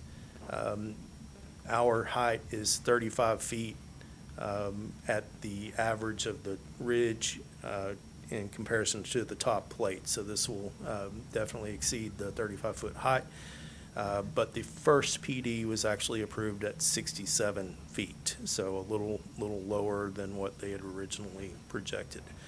They do have certain signage requests to include neon, LED, and signage on the side of the building, whereas our ordinance does limit light intensity, number, and size limits relating to placement. They will exceed our landscape plan. However, the one exception in exceeding our landscape plan is that they will not provide island landscaping in the parking area as to allow for as many parking spaces as possible. And then they have turn radii on the site plan, around 21-foot radii. Our limit is generally 26. However, this is going to be a 100% sprinkled building. And the fire marshal, fire department has reviewed the plan, and with that fire lane approach and the fact that it's going to be fully sprinkled, they feel the 21-foot turn radii is adequate with straight access through the property. The development schedule is City Council approval, Q1 2026 if approved, building permit by summer of 2026, and projected completion date of summer of 2028. Again, we have prepared an ordinance which the city attorney has reviewed, and we have included the a development presentation from the developer as well as an exhibit to that ordinance. So if this is approved by the city council, we have a clear path forward on what the plan development will fully encompass. Mr. Reagan Thompson, Alex Bryant, and the development team is here tonight if you have any questions of them. And with that, of course, Mayor and Council will be glad to answer any questions you may have. Thank you. Questions for Steve?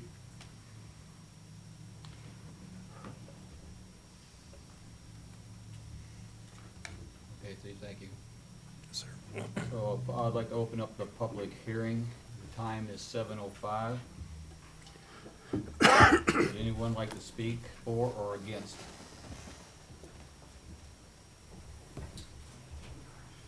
It is. Thank you. Mr. Killen, thank you very much. Name, please. Yeah, Reagan Thompson with Reload Capital. Good to see a lot of familiar faces tonight, council members, mayor, city staff, city leadership. You know, I'm proud to have grown up in Stephenville, proud to have lots of family here, and I'm proud to currently raise my 3 kids in this community. And I'm also proud to stand before you and introduce our team and represent this project that's before you. I was going to stand up here and give a brief overview of what has transpired over the past 4 years for me specifically working on this project, but Mr. Killen did a really good job of outlining what those 4 years consisted of. We've worked extremely hard to develop a plan. We've met with city staff, city leadership numerous times, and we're proud to present the project that's in front of you, which is a 5-story purpose-built student housing project that's adjoined by a dedicated parking garage that's dedicated to the beds that are on that project. I appreciate everybody's time. I appreciate everybody's service to this community. We're here tonight to answer questions. Up next, I'd like to introduce Alex Bryant. I asked Alex Bryant roughly 2.5 years ago to join me on this project. Alex Bryant is co-owner of Street Realty and has developed numerous student housing projects, and we've worked very closely together over the course of 2.5 years, along with our architect and civil engineer. So, thank you. Mr. Mayor and members of council. State your name, please. Oh, Alex Bryant. I just wanted to come up here and say thank you so much for the opportunity to present this project to you guys.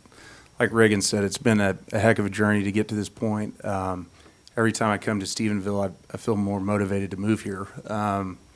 Just the hospitality, the town, and the folks that we've interacted with. But most importantly, I wanted to come say hi to all of you and tell you how much we appreciate you guys reviewing this. And our main objective of this project is to do right by the city and conform with the master thoroughfare plan I believe you guys have adopted, to consolidate some of the burden of the rapid expansion of the university. So thank you so much for that, and we'll open it up to any questions you guys have. Thank you. Mr. Bryant, could I ask a question? Sure.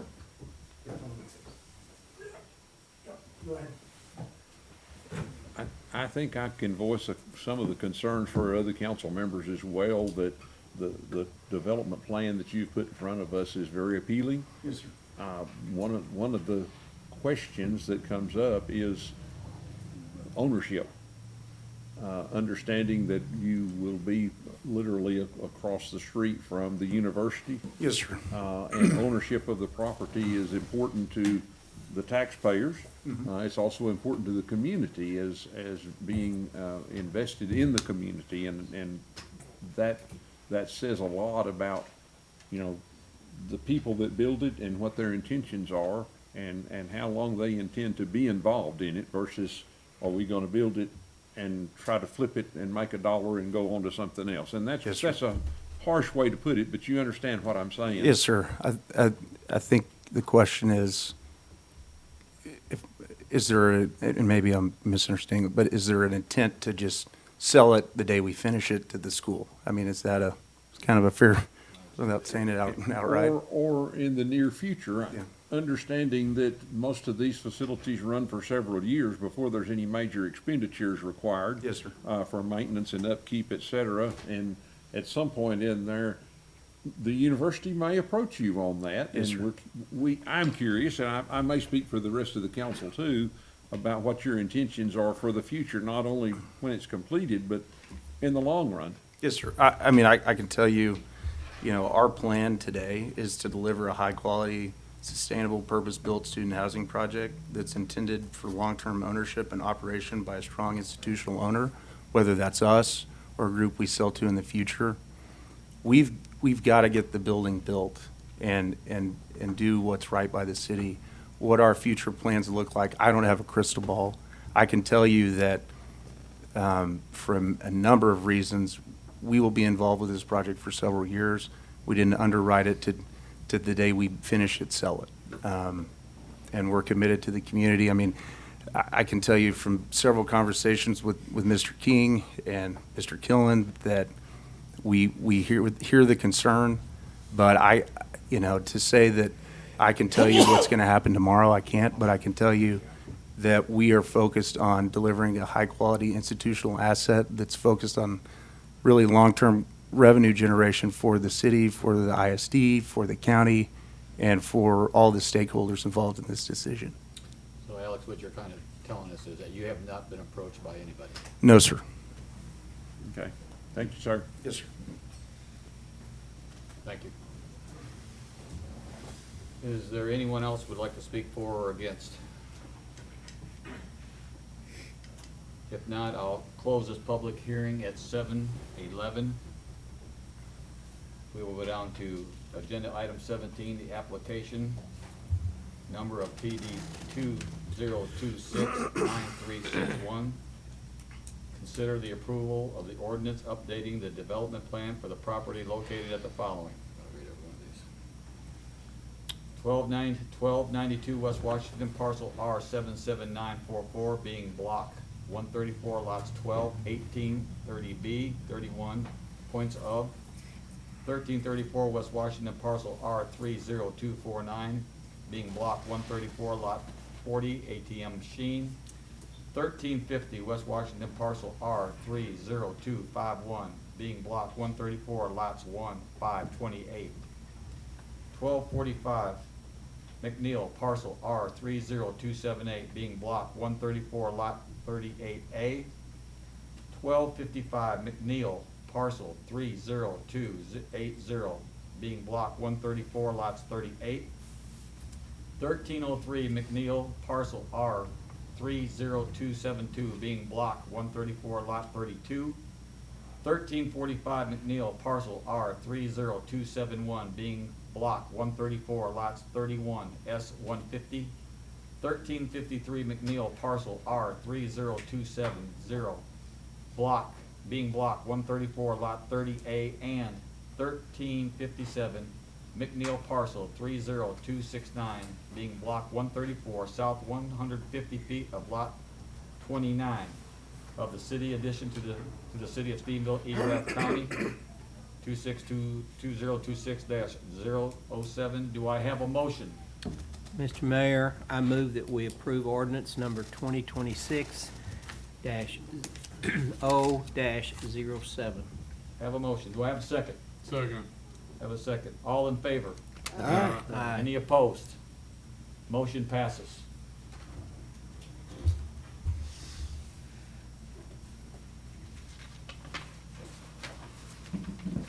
Going to agenda item 18.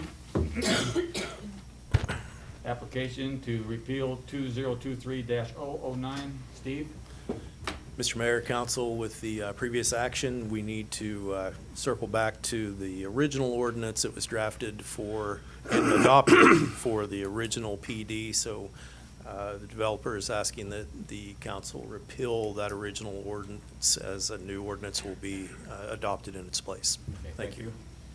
So on agenda item 19, public hearing, application to repeal 2023-0-09. I'm going to open up a public hearing at 7:14. Would anyone like to speak for or against? We will close the public hearing at the time of 7:14. And we will go to application to no repeal 202309. Consider approval of ordinance repealing ordinance 2023-0-09. Do I have a motion? Mr. Mayor, I make the motion to approve ordinance 2026-0-08 for the repeal of ordinance number 2023-0-09. Do I have a second? Second. I have a second. All in favor? Aye. All opposed? Motion passes. We will go to financial reports. Monica Harris, Director of Finance. Item 21.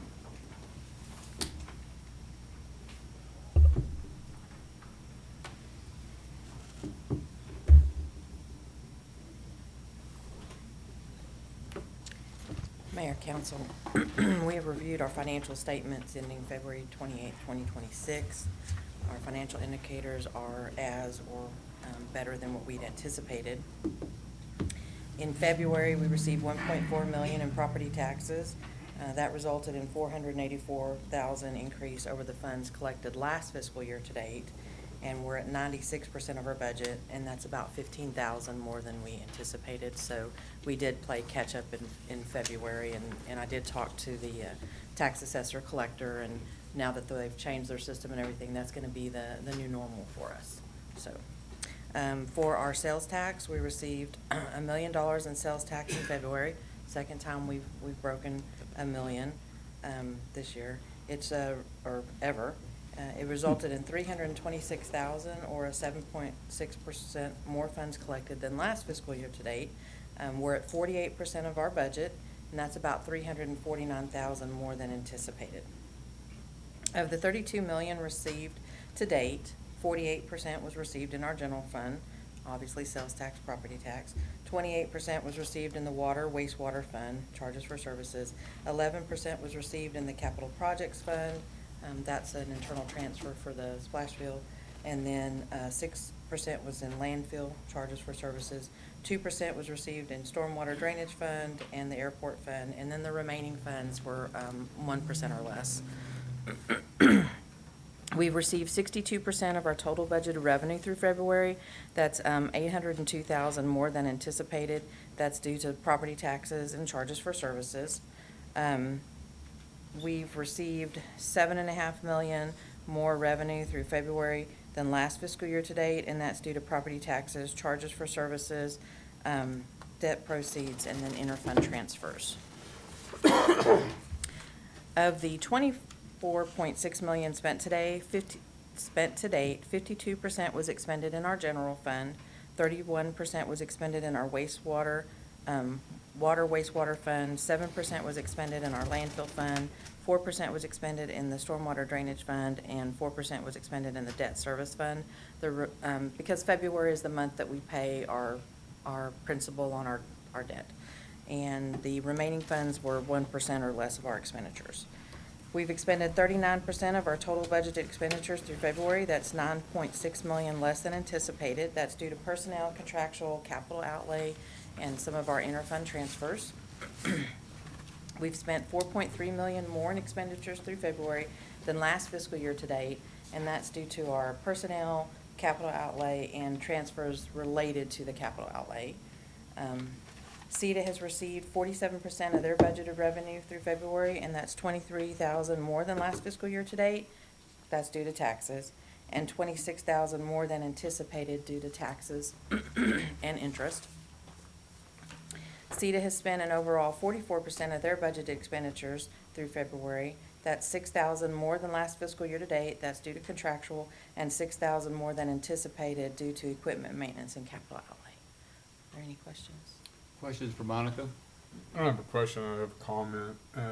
We sat through our annual comprehensive audit a couple weeks ago, and I think it's my third one to sit through with Monica, and every time the auditors always rave on Monica and her team. No findings each year, and I just wanted to thank Monica and her team for always doing an outstanding job on our financials. Thank you. Thank you for the Thank opportunity. you, Monica. We appreciate the job you do. Thank you. They know where all the beans are. Absolutely. And we count them And one at a count 'em, time. that's right. Twice. We will go down to the consent agenda. Do I have a motion on consent agenda? Mr. Mayor, I make the motion to approve the consent agenda. Second. We have a motion and a second. All in favor? Aye. Anybody opposed? Motion passes. Comments by the city manager. Mr. Mayor, members of council, Mr. Baskets, you stole my thunder a little bit there. But I too, I want to thank Ms. Harris. I sit through these audit processes with her, and the auditor did say just wonderful things about her and her team. But if you look at the beginning of your book, or the beginning of his presentation, you guys are the board of a $142 million governmental corporation with all assets and liabilities. And she can tell you where every penny of that is. When she gives us reports, we're talking large numbers. But as you guys know from budget presentations and budget discussions, just like that, she'll drill you all the way down to a 30-cent transaction. And so I do want to thank her for all her efforts there, especially with enforced timeframes that the legislature has added to this process. And that's all I have, sir. Thank you. Comments by city council members? Gerald? I really don't have anything. Okay. Dean? Well, I have Ms. Durfee's as well, since she wasn't here this Okay. evening. She I wanted to say. yield to my seat. Yes, sir.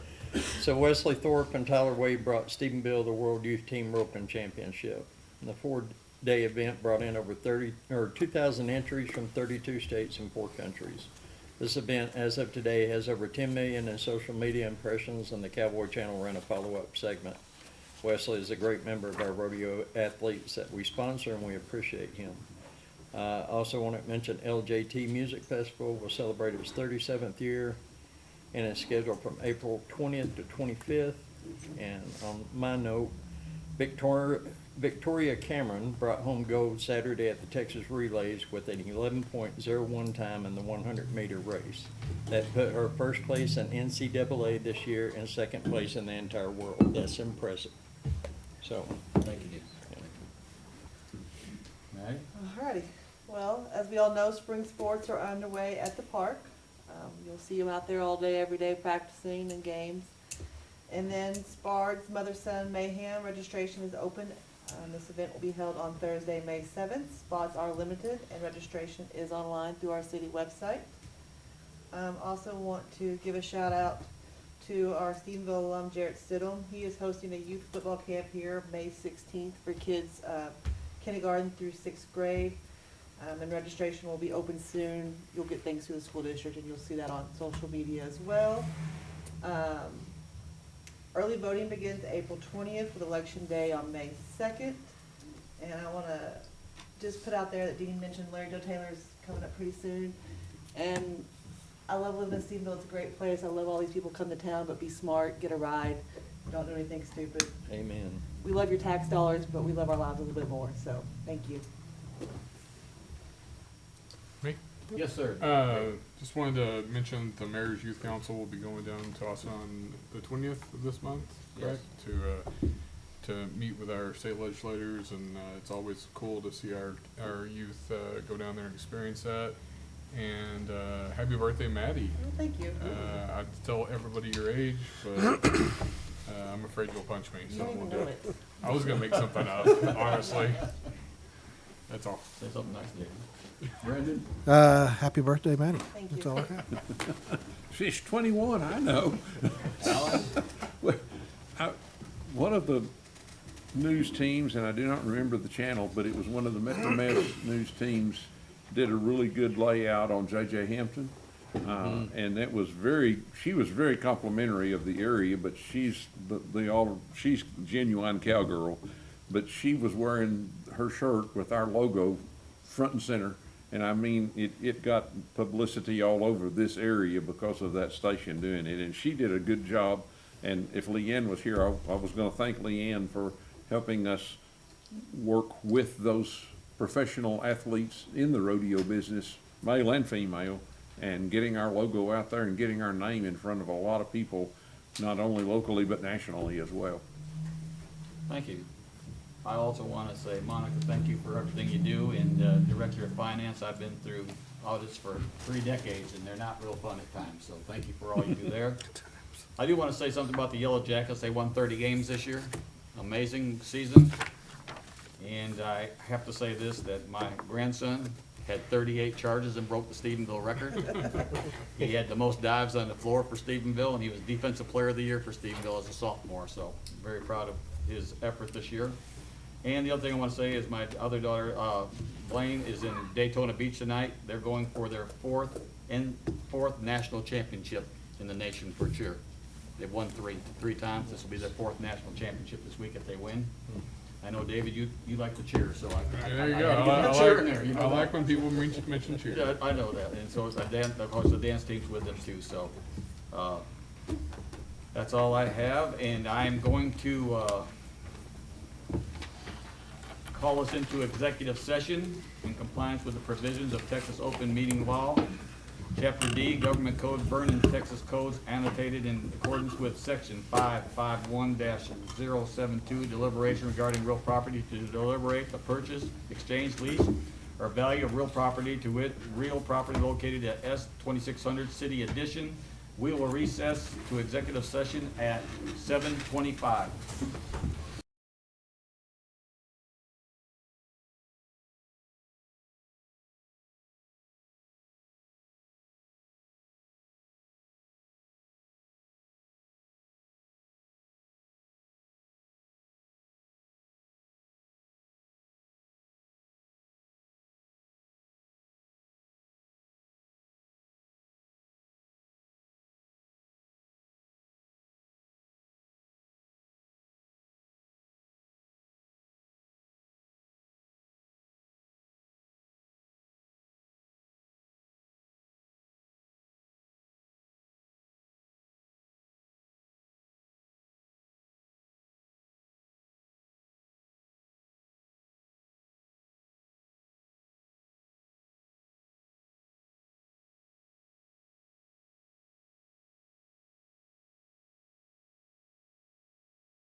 Regular city council meeting, it is 7:38. And then I'd like to, Alan, would you take, did we just discuss the items that we're gonna talk about out here? Mayor, I'd like to make a motion to authorize staff to execute a utility easement with approval of the contract that the city attorney has discussed in executive session. Do I have a Second. Motion and a second. All in favor? Aye. All opposed? Motion passes. We will adjourn at 7:39. Thank you.